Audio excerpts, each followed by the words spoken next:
Hello friends, welcome to employment router. Permanent government teaching vacancies कुछ आई हैं। जैसे कि आप अपनी स्क्रीन पे देख रहे होंगे, राष्ट्रीय मिलिट्री स्कूल्स। लास्ट ईयर या लास्ट टू लास्ट ईयर भी यहाँ से वैकेंसीज आई थी। और परमानेंट गवर्नमेंट वैकेंसीज होती हैं।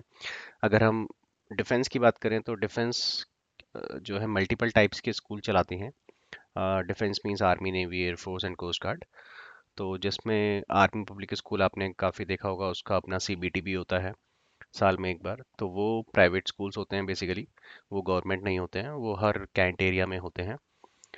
और उसके बाद जो है सैनिक स्कूल आते हैं, वो भी गवर्नमेंट, वहाँ पे भी जो जॉब होती है वो गवर्नमेंट जॉब नहीं होती है, वो एक सैनिक स्कूल सोसाइटी है जिसके अंडर वो जो जॉब है वो आती है। फिर उसके बाद आते हैं राष्ट्रीय मिलिट्री स्कूल्स। ये यहाँ जो जॉब होती है ये परमानेंट गवर्नमेंट जॉब होती है। तो बहुत ही अच्छी अपॉर्चुनिटी है। और सबसे बड़ी बात, परमानेंट है, कॉन्ट्रैक्चुअल नहीं है। तो ये जो है इनकी ऑफिशियल वेबसाइट है। और यहाँ पे कैरियर सेक्शन में जब आप जाएंगे तो you can click on notice and announcement. यहाँ पे आपको दिखेगा सबसे पहले राष्ट्रीय military school Bengaluru, recruitment of assistant masters in physics, chemistry and English subjects. और जो है इन्होंने डेट दी हुई है कि कब ये एम्प्लॉयमेंट न्यूज़पेपर में पब्लिश किया था इन्होंने। तो ये एम्प्लॉयमेंट न्यूज़पेपर वीकली आता है, हम सबको पता है। उसमें 25 टू 31 जनवरी वाला जो एम्प्लॉयमेंट न्यूज़पेपर था, उसमें ये जो है रिक्रूटमेंट पब्लिश किया गया है। अ, आज 15 फ़ेब है जब हम ये वीडियो बना रहे हैं। तो काफ़ी लेट है, बट स्टिल आपके पास सफिशिएंट टाइम है अप्लाई करने के लिए। और एक और बात शेयर करनी थी कि कभी कभार क्या होता है, वीडियो जो है लेट पहुंचती है आप लोगों को तक, क्योंकि बेल आइकन प्रेस नहीं होता। अगर आप बेल आइकन जो है नोटिफिकेशन फॉर ऑल, आप अगर उसे सेलेक्ट करेंगे तो आपके पास जैसे ही वीडियो बनती है तो तुरंत आपके पास नोटिफिकेशन आ जाएगा। क्योंकि कभी कभार ये होता है कि वीडियो बनाने में लेट हो जाता है या हमें भी लेट पता चलता है, तो ज़्यादा टाइम नहीं होता है अप्लाई करने के लिए। तो अगर उस केस में आप ऑलरेडी टाइम कम है और फिर आप तक भी अगर वो वीडियो लेट पहुंच रही है तो फिर you might miss the opportunity. तो इसलिए वीडियो आप तक लेट ना पहुंचे, इसलिए आप बेल आइकन ज़रूर प्रेस करिएगा। तो ये है राष्ट्रीय मिलिट्री स्कूल बेंगलुरु पे, बेंगलुरु से ये वैकेंसी है। इस पे जब आप क्लिक करेंगे तो then you can see the notification. देखिए, residential public school under government of India, ministry of defence.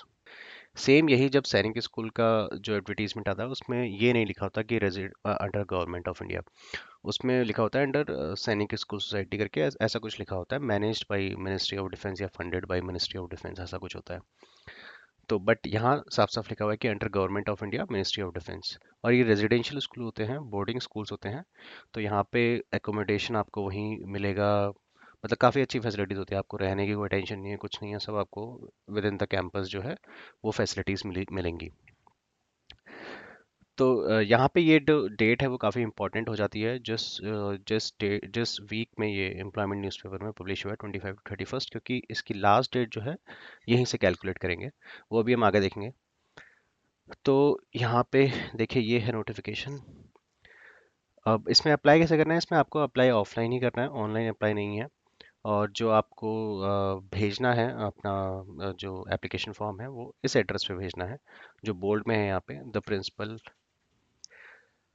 Principal Rashtriya military school, PB number, post box number 25040, museum road, post office, PO opposite Johnson market, Hosur road, Bengaluru 560025। ये exact address है, जैसा लिखा है वैसे ही आप लिखिएगा भेजते टाइम। और यहाँ पे देखिए सबसे पहले ही असिस्टेंट मास्टर की फिजिक्स में है। असिस्टेंट मास्टर जो शायद ये कहते हैं वो टीजीटी को कहते हैं। अगर जो जनरल टर्म होती है टीजीटी, पीजीटी, पीआरटी हमें पता होती है, बट ये एक नई टर्म है असिस्टेंट मास्टर, जो हर जगह फॉलो नहीं होती है। तो शायद ये असिस्टेंट मास्टर, जितना मुझे पता है, वो टीजीटी को फॉलो कहते हैं, क्योंकि जो ये रेजिडेंशियल स्कूल है ये 6th ऑनवर्ड होते हैं, 6th क्लास के बाद स्टार्ट होते हैं। तो असिस्टेंट मास्टर जो है वहाँ पे टीजीटी होना चाहिए। तो असिस्टेंट मास्टर फिजिक्स की है, कैटेगरी जनरल में है, एक पोस्ट है। असिस्टेंट मास्टर केमिस्ट्री है, उसमें ओबीसी और एससी के लिए है दो पोस्ट, एक पोस्ट ओबीसी के लिए, एक पोस्ट एससी के लिए। फिर असिस्टेंट मास्टर इंग्लिश है जो ईडब्ल्यूएस कैटेगरी में है। एज लिमिट 30 ईयर्स की रहेगी यहाँ पे। और जो पे स्केल आपको गवर्नमेंट का मिलेगा लेवल 7, जिसमें बेसिक पे ही आपकी इनिशियल 44,900 रहेगी। इसके ऊपर जो है अलाउंसेस ऐड होंगे। तो सैलरी जो है वो काफ़ी अच्छी बनेगी, जो गवर्नमेंट पे स्केल होता है वो आपको मिलेगा। तो आप KVD, ट्रिपल SB, नवोदय, यहाँ पे जो सब सैलरी रहती है, हो सकता है उससे ज़्यादा ही सैलरी आपकी बने, क्योंकि अलाउंसेस इनके हो सकता है थोड़े और एक्स्ट्रा हों, क्योंकि बोर्डिंग स्कूल है। दो नवोदय भी बोर्डिंग स्कूल है। और तो बट हाँ, मतलब काफ़ी अच्छी सैलरी बनेगी यहाँ पे। अलाउंसेस इनके अच्छे खासे हो सकते हैं। तो जो एसेंशियल क्वालिफिकेशन है वो उसके बेस पे ही मैं कह रहा था कि शायद ये TGT होगा। TGT ही होना चाहिए असिस्टेंट मास्टर, क्योंकि इसमें बैचलर्स डिग्री मांगी गई है। जनरली TGT के लिए बैचलर्स मांगते हैं और PGT के लिए मास्टर्स मांगते हैं। तो यहाँ पे भी देखिए बैचलर्स डिग्री मांगा गया है उस सब्जेक्ट में, जिस सब्जेक्ट में आप अप्लाई करेंगे। जैसे फिजिक्स में करेंगे तो फिजिक्स होनी चाहिए आपके पास, केमिस्ट्री में करेंगे तो केमिस्ट्री, इंग्लिश में करेंगे तो इंग्लिश। और अब यहाँ पे जो है वही लिखा हो कि individual must have studied the concern subject in all the 3 years of graduation. तो जैसे आपने BSc करी हुई है, तो BSc में आप हो सकता है आपने ऑनर्स नहीं किया, लेकिन नॉर्मल BSc जो होती है इसमें फिजिक्स केमिस्ट्री मैथ्स तीनों पढ़ते हैं, वो करी हुई है। तो आपके अगर आप फिजिक्स से अप्लाई कर रहे हैं तो फिजिक्स आपने 3 साल पढ़ी होनी चाहिए उसमें। बस ये एक यहाँ पे इन्होंने मेंशन किया हुआ है। उसके बाद आपके पास B.Ed होना चाहिए। फिर बाकी सब डिज़ायरेबल में है, जैसे कि पोस्ट ग्रेजुएट डिग्री अगर आपके पास है तो बेटर है। 1 year का टीचिंग एक्सपीरियंस है तो बेटर है। सीटेट है तो बेटर है। सीटेट भी इन्होंने एसेंशियल में नहीं डाला है, डिज़ायरेबल में डाला है। तो विदाउट सीटेट वाले भी इसमें अप्लाई कर सकते हैं। देन यहाँ पे देखिए जो लास्ट डेट है वो 42 days from the date of publication of the advertisement in employment newspaper. तो एम्प्लॉयमेंट न्यूज़पेपर में जिस दिन ये एडवर्टीजमेंट आया है उसके बाद 42 days आपको काउंट करने हैं, वो इसकी लास्ट डेट होगी अप्लाई करने की। यानी वहाँ तक उन वो जो आप बाई पोस्ट भेजेंगे वो आपका फॉर्म उन तक पहुँचने की, वो डेट इन्होंने नीचे मेंशन की हुई है क्योंकि इसका एक कॉरिजेंडम भी आया था। यहाँ पे इन्होंने 42 days लिखा हुआ है, और इन्होंने कुछ स्टेट्स को एग्जेम्पशन दिया हुआ था कि अगर आप इस स्टेट से अप्लाई कर रहे हैं तो कुछ एक्स्ट्रा डेज आपको मिलेंगे। यहाँ पे 10 एक्स्ट्रा डेज लिखा हुआ था, बट बाद में इन्होंने सबके लिए सेम कर दिया। देखिए यहाँ पे ये चेंज हुआ है कोरिजेंडम में। ये जो यहाँ पे इन्होंने लिखा हुआ था, फिर नीचे वाला पोर्शन जो है एग्जेम्पशन वाला 10 days वाला, वो इन्होंने हटा दिया है। अब सबके लिए 42 days ही है। तो जो लास्ट डेट बनेगी आपकी 7th of March बनेगी। पहले 8th of March बन रही थी, कुछ डिफरेंस था, बट अब 7th of March जो है वो लास्ट डेट है आपकी एप्लीकेशन उन तक पहुंचने की। आज 15th of February है, तो आपके पास 15 + 7 कर लीजिए, तो करीब करीब आपके पास 20-22 दिन है, जो कि सफिशिएंट है। क्योंकि आप स्पीड पोस्ट में maximum to maximum I guess 5 to 6 days लगेंगे, आप इंडिया के किसी भी कोने से अप्लाई कर रहे हो तो आपके पास सफिशिएंट टाइम है अप्लाई करने का। और आपको ऑफलाइन मोड में ही अप्लाई करना है, ऑनलाइन मोड में अप्लाई करने का कोई सीन नहीं है यहाँ पे। यहाँ पे वही नंबर ऑफ पोस्ट, फिर कैटेगरी वाइज बताई हुई है कि एक UR में जनरल कैटेगरी में है फिजिक्स में, एक है OBC में नॉन क्रीमी लेयर, एक है SC में केमिस्ट्री में, इंग्लिश की बात करें तो एक है EWS में। फिर यहाँ पे थोड़ा और डिटेल में बताया गया हुआ है जो क्वालिफिकेशन है उसके उसके बारे में, कि जैसे फिजिक्स में है तो आपके पास बैचलर्स डिग्री इन फिजिक्स होना चाहिए as a subject in all 3 years of graduation. Physics आपने 3 साल ग्रेजुएशन में पढ़ा होना चाहिए, that's important thing. Same for chemistry, same for English. फिर डिज़ायरेबल में हम देख चुके हैं सब चीज़, पोस्ट ग्रेजुएशन या सीटेट अगर आपके पास हैं, ऐसी चीज़ें जो हैं। इवन एक्सपीरियंस भी फ्रेशर कैंडिडेट भी अप्लाई कर सकते हैं, डिज़ायरेबल में है एक्सपीरियंस। एज लिमिट एक यहाँ पे कैच है, बस सबको मौका नहीं मिल रहा है। 30 years मैक्सिमम लिमिट है। एप्लीकेशन फ़ी बहुत ही नॉमिनल फ़ी है, 100 रुपीज़ का आपको डिमांड ड्राफ्ट बनाना है for general EWS and OBC categories. For SC categories it is of 50 rupees. और आपको किस नाम पे डिमांड ड्राफ्ट बनाना है? प्रिंसिपल राष्ट्र मिलिट्री स्कूल बेंगलुरु के नाम पे बनाना है। उसके अलावा क्रूशियल डेट तो हम देख ही चुके हैं, जो लास्ट डेट है 42 days।